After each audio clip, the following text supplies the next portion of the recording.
I was 37 when it all went to hell, and I had no idea how much of a mess I'd make of it. I'd always been the kind of person who'd rather work 16-hour days than talk about my feelings, so I spent most of my life trying to prove I was worth something. I was a manufacturing engineer in Bristol, working for a fishing company that made the kind of nets that got dragged through the sea and tangled in the legs of fish. I'd been there almost 5 years, and I'd been the one who'd taken on the extra work when the process engineer quit. I'd be the first to admit I wasn't the most popular person in the office, but I was the one who stayed late, who'd answer calls at 2 a.m., who'd drink Monster energy drinks like they were water. I'd always believed if I just worked hard enough, if I just showed I was dedicated, I'd get promoted. I'd be the one to rise through the ranks. I'd be the one to prove I was more than just the girl who stayed late. Then there was the douchehead manager.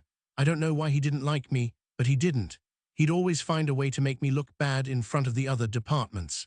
He'd criticize my ideas and then give them to someone else to do. He'd act like I was the one who'd messed up when I was the one who'd stayed up all night to fix the problem. I tried to be professional, to keep my head down and just do the work, but he'd always find a way to make me feel like I wasn't good enough. I'd tried to ignore him, to just keep working, but I could feel the way he looked at me like I was a problem to be solved. Then came the first of the month. I'd been working on a line teardown when I heard people being called into HR. I didn't know what was going on, but I could feel the tension in the air. I'd gone to talk to my work besties, and they were just as confused as I was.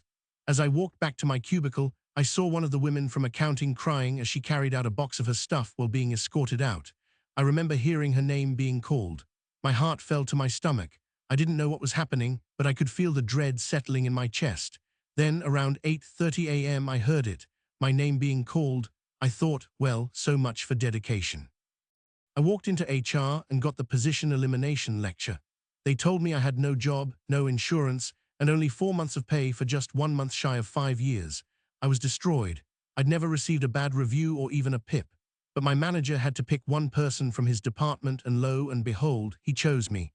I had to be escorted back to my desk to pack up, tears streaming down my face and my packaging ME shouting, "This is BS." As he had to walk me out, the manager wouldn't even give me the chance to say anything to him, just made his second in command walk me out. And the kicker, my birthday was the next day. I was shattered and lost. I didn't understand why I was chosen from the engineering department. There was one person who was 1 year from retirement who would have gladly left his words to me, and another on a pip, he told me so I could help him. I was just a woman who had been working hard, who had been trying to prove herself. I didn't know what to do. I didn't know how to move on. I didn't know how to deal with the fact that someone had decided I wasn't worth keeping.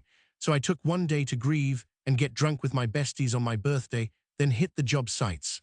1 month later, I started a new job that I absolutely loved. I'd found a new company, a new role, and a new purpose.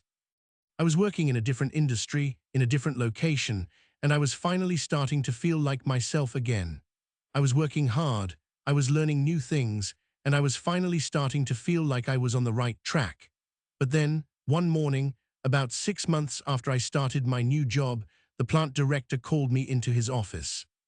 His office was only about 15 feet from my cubicle, so we got to know each other, and he was a pretty cool guy, so I walked in with a "What's up?" and a smile. He looked up and said, "I have a resume for the plant manager position. You used to work at that fishing place, didn't you?" I said I did. "Did you know or work with douchehead manager?" I said yes, he was my manager. How was he to work for with? I smiled and said he was an okay person, but he was a really great bus driver, if you get what I mean. He smiled, picked up the paper and showed it to me. It was douchehead's resume, and he had been let go the same day I was. I was in shock. And then the best thing happened. The director took the paper, ripped it up, and threw it away. He said that was all he needed to know, and I walked out with my jaw dropped. Douchebeat had been unemployed since that day, and unknowingly, I got my petty revenge. I didn't know what to say. I didn't know how to process what had just happened. I'd spent so long trying to move on, trying to forget about what had happened, and now it felt like the universe had finally handed me my revenge. I didn't know if it was fair or if it was justice, but I knew that I had finally gotten my revenge. I didn't know what the future held, but I knew that I had finally found my way back to myself. I didn't know what would come next, but I knew that I was finally on the right path, and I knew that I had finally gotten my revenge.